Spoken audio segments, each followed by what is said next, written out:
So San Francisco, Dallas, that's the other NFC game here. That was a fucking great game when it came down to it, but decided. Was it that? Well, I won a lot of money on it. I got you. All right, understood but there. There was drama, and I marvel at Kyle at times, and I marvel at Mike McCarthy for the wrong reasons at times. There's just a lot of drama in that game.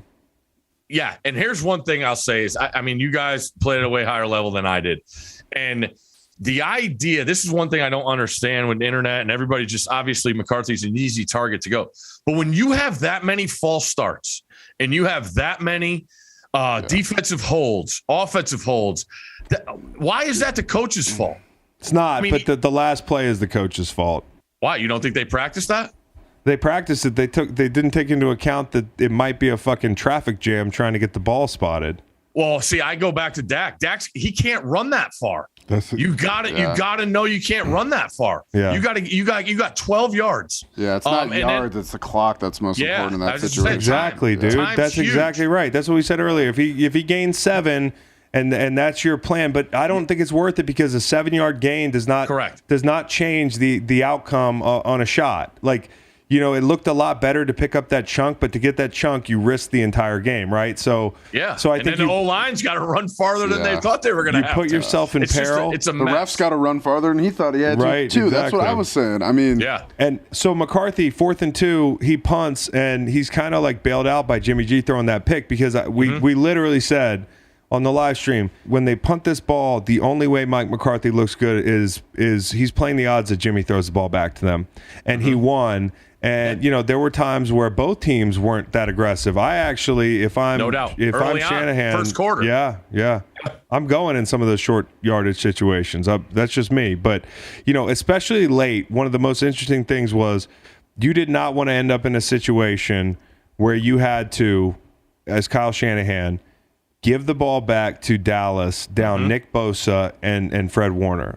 That's almost like the Harbaugh making decisions based on how thin he is on the back end. Like, you have to take that into consideration. So it scared me to give the ball back to them. And guess what? We ended up, there was a punt late where Shanahan opted to punt the ball on 4th and a couple yards. I forget what it was. And Dalton Schultz for 38. And the first play, now you're in the same position defensively had you gone for it. So there were some uncharacteristically not aggressive decisions by the Niners, but maybe they're less aggressive than I think they are. I don't know. Yeah, and then like just going back to the players versus the coaches deal again, like Garoppolo also, like in that fourth and inch after the review, you know you're lining up your formation to the right. You're going to motion Williams over to the right to make it look like you're running power or whatever that way. Yep. You have to make sure Williams is set, knowing you are running a quarterback sneak there. But it's like they got a little bit too cute. That's what I said, bro. That's exactly what I said. I go. Before that play, I said the only way they fuck this up is Kyle Shanahan. The one thing that's wrong with Kyle Shanahan, and I think he's damn near a perfect coach. But I think that like he can sometimes be like the guy in a video game who's bored with winning, and he's like, I got to do this a spectacular kind of way.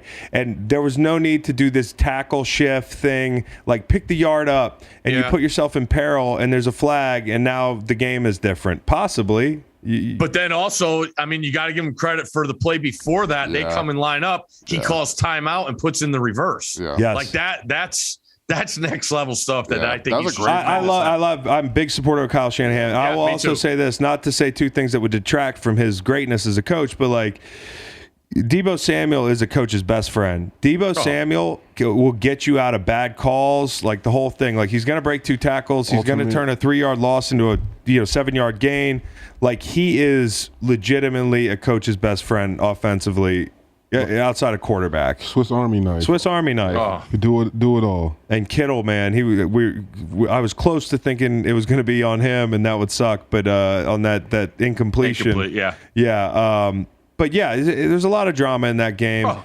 And if you're Dallas, man, you've got to be with the heat that Jerry puts on Mike and all that stuff. Like, they're going to be talking about this game for a couple months now. Oh. Like this plays into the Dallas Cowboys manuscript since 1997. Like they're just not they're not primetime show up guys. No, and when you look at it, I had some guys go back and look. This is the 7th time since they won that Super Bowl in '95.